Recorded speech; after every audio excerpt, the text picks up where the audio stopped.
तो कैसे हैं मेरे दोस्तों।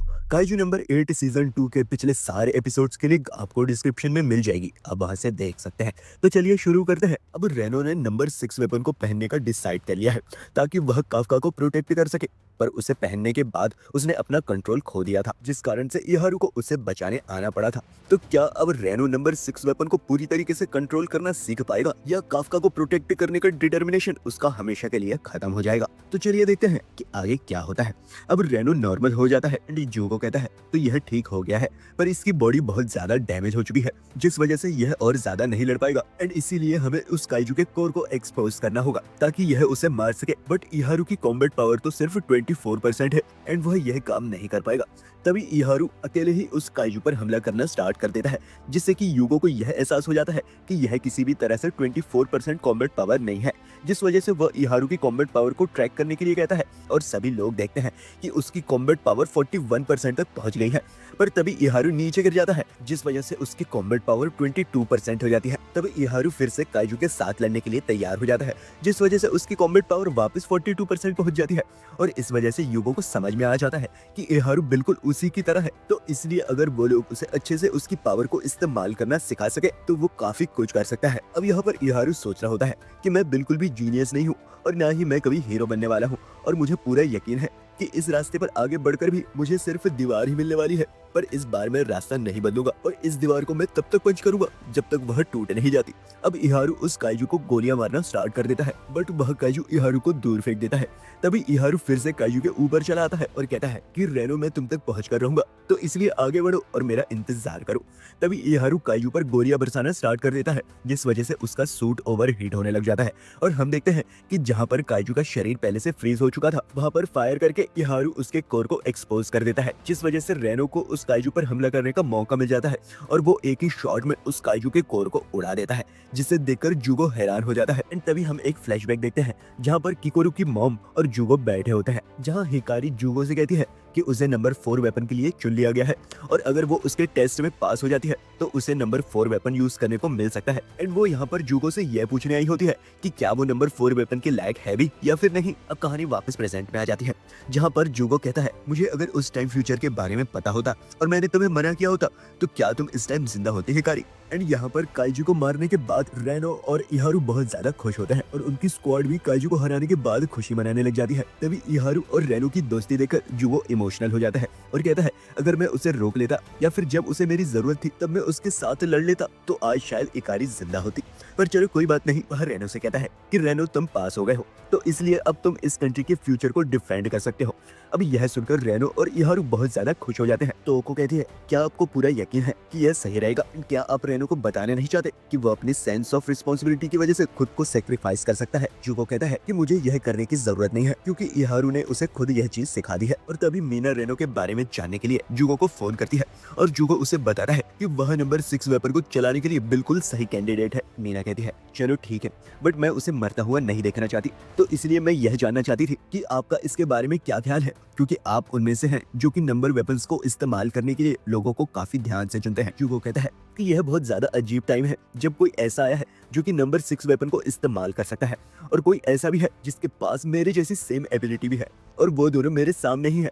तो इसलिए मीना मैं उन्हें सब कुछ सिखाऊंगा जो मैं उन्हें सिखा सकता हूँ और उन्हें वॉरियर्स बनाऊंगा जिन्हें देखकर तुम भी शॉक हो जाओगी। अब यहाँ पर इजुमो और आओ भी यह सुनकर हैरान हो जाते हैं कि रेनो को नंबर 6 वेपन को इस्तेमाल करने के लिए सिलेक्ट कर लिया गया है। और यहाँ काफका भी बहुत ज्यादा हैरान हो जाता है, जिस वजह से बहुत डरने लग जाता है क्योंकि इसके बाद रेनो को काइजू नंबर 9 का सामना करना पड़ सकता है। और तभी किकोरू उसे आकर एक मुक्का मार देती है और उसे फिर से याद दिलाती है कि वह उन्हें अंडर एस्टिमेट करना बंद कर दे। एंड यहाँ पर किकोरू भी डिसाइड करती है कि वह भी रेनो की तरह ताकतवर होकर रहेगी। और काफका यहाँ पर रात को जॉगिंग करने चला आता है, जहाँ वो सोच रहा होता है कि रेनो हमेशा से बहुत ज्यादा अमेजिंग था एंड अब उसने अपनी पावर से सबको यह एहसास दिलाना शुरू भी कर दिया है। पर आखिरकार मैंने अपनी पावर से क्या अचीव किया है? आखिरकार मैं किसी को बचा पाया हूँ? इन लोगों को मेरी नहीं बल्कि काइजू नंबर 8 की जरूरत है।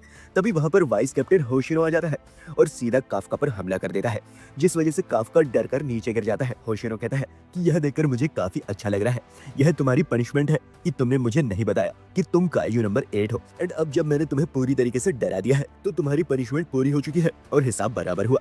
तभी काफका रोते हुए इससे माफी मांगने लग जाता है और होशिनो उसे मारने लग जाता है और उसे चुप रहने के लिए कहता है। होशिनो कहता है कि मैं तुम्हें एक और चीज बताना चाहता हूँ काफका, मैं तुम्हारा बहुत ज्यादा शुक्रगुजार हूँ क्योंकि तुमने पूरे 3rd डिवीजन को बचाया। एंड हाँ, यह सब कुछ मैं काइजू नंबर 8 से नहीं बल्कि उस काफका से कह रहा हूँ जो कि बिना कुछ सोचे समझे हमारे सामने ट्रांसफॉर्म हो गया। और मुझे तुम्हारी कंडीशन के बारे में भी पता चला है कि अगर तुम बार बार ट्रांसफॉर्म होते रहोगे तो शायद तुम एक दिन दोबारा ह्यूमन ना बन पाओ।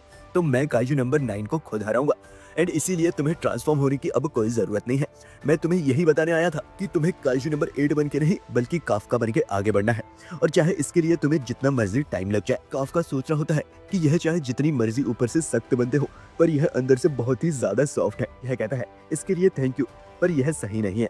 यह सच है कि मैं चाहता हूँ कि सभी लोग मेरी पावर की वजह से नहीं बट एज अ काफका मुझे एक्सेप्ट करे, पर फिर भी अभी इतना मैं स्ट्रांग नहीं हूँ कि मैं किसी को बचा सकूं और ऊपर से मैं किसी भी अपने दोस्त को रोता हुआ नहीं देखना चाहता। तो इसीलिए मैं काइजू नंबर 8 बनकर ही सही जरूर लड़ूंगा। एंड यहाँ पर होशिनो को भी समझ में आ जाता है कि अगर कोई भी कभी मुसीबत में हुआ तो काफका ट्रांसफॉर्म होकर उसकी मदद जरूर करेगा। तो इसलिए वह यह डिसाइड करता है कि वह काफका को स्ट्रांग बनाकर रहेगा, जिस वजह से वह काफका को लड़ाई सिखाने के लिए अपने साथ टेम्पल में ले जाता है। हम देखते हैं कि यह रियान टेम्पल है जो कि एडो पीरियड से ही यहाँ पर एग्जिस्ट करता है और यह उनके लिए है जो कि काइजू के हमले से मरे या फिर काइजू से लड़ते लड़ते मर गए। और क्या तुम्हें पता है कि मेरे की दाई काइजू क्या था? यह बताता है कि मैंने इसके बारे में स्कूल बुक्स में पढ़ा था। यह बहुत बड़ा डिजास्टर था जिसमें एडो और ईस्टर्न जापान 1657 में काफी हद तक डिस्ट्रॉय हो चुका था। होशिनो बताता है तब हमारे काइजू के साथ लड़ने के मेथड्स बहुत ज्यादा पुराने थे एंड यह वह जगह है जहाँ पर काइजू के साथ बहुत बड़ी लड़ाई हुई थी और बहुत सारे लोग यहाँ पर मारे गए थे। तो इसलिए जब हम मरेंगे तो यही टेम्पल हमारी आत्माओं का घर बनेगा।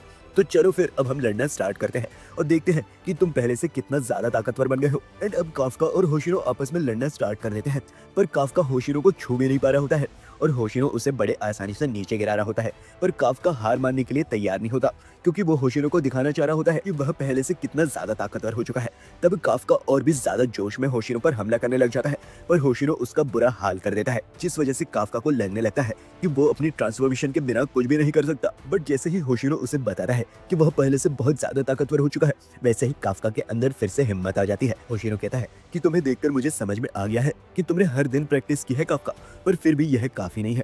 और फिर से काफका को वह एक जोरदार मुक्का मार देता है और कहता है कि तुम काइजू नंबर 8 की पावर पर स्ट्रेंथ पर काफी ज्यादा डिपेंडेंट हो गए हो, तो इसीलिए अगर तुम ऐसे ही लड़ते रहे और तुमने खुद की चिंता नहीं की तो तुम मारे जाओगे और तुम्हारी आत्मा यहाँ पर कभी नहीं आएगी। एंड तभी होशिनो डायरेक्टर इसाओ की तरह सेम मूव को यूज करके काफका को नीचे फेंक देता है। उसे बताता है कि यह एंटी काइजू कॉम्बैट टेक्निक है जिसे डायरेक्टर इसाओ ने पूरी तरीके से सीख लिया था। तुम इस टाइम अपने सूट की कॉम्बैट पावर को एक्टिवेट नहीं कर सकते, तो इसीलिए वेपन को यूज करना तुम्हारे लिए वेस्ट है। तो इसलिए मैं पूरी तरीके से सुनिश्चित करूंगा कि तुम लड़ाई से पहले यह मूव सीख जाओ ताकि तुम बिना ट्रांसफॉर्म हुए भी लड़ सको। और जब तक तुम जापान में हो तब तक काइजूस के हमले तुम्हारी जिंदगी के पार्ट्स बनके रहेंगे। तो इसीलिए सिर्फ काइजू नंबर 9 ही नहीं जिसे तुम्हें हराना है, बल्कि तुम्हें इसके आगे का भी सोचना है। तो इसलिए इस लड़ाई को जीतो और आओ कैप्टन मीना के साथ वाली सीट को मुझसे छीन लो, और यह सिर्फ तुम्हारी पावर ही होगी जो यह चीज पॉसिबल कर पाएगी। तब काफका इसके लिए तैयार हो जाता है, जिस वजह से होशिनो उसे फिर से मारने लगता है और उसे बताता है कि वो मीरा को हासिल नहीं कर सकता। एंड यह लोग वहां से जाने लग जाते हैं और तभी काफका यह डिसाइड करता है कि अब वह और भी ज्यादा ताकतवर होकर रहेगा। तब काफका जाने से पहले उस टेम्पल के आगे प्रार्थना करता है जहाँ पर उसे एक परछाई दिखती है जो कि एक समुराई जैसी दिख रही होती है, पर उसे कुछ समझ नहीं आता। एंड तभी होशिनो उसे बुलाता है एंड वह छवि अचानक से गायब हो जाती है और काफका को समझ नहीं आ रहा होता है कि आखिरकार वह छवि गई कहाँ। एंड इसी के साथ यह एपिसोड खत्म हो जाता है। तो गाइस कमेंट करके बताइए कि आपको यह वीडियो कैसा लगा, और अगर वीडियो पसंद आई हो तो एक लाइक तो जरूर करिएगा और सब्सक्राइब करके अपने दोस्तों के साथ शेयर करना बिल्कुल भी मत भूलिएगा। तो मिलते हैं नेक्स्ट वीडियो में। That's my time guys, bye.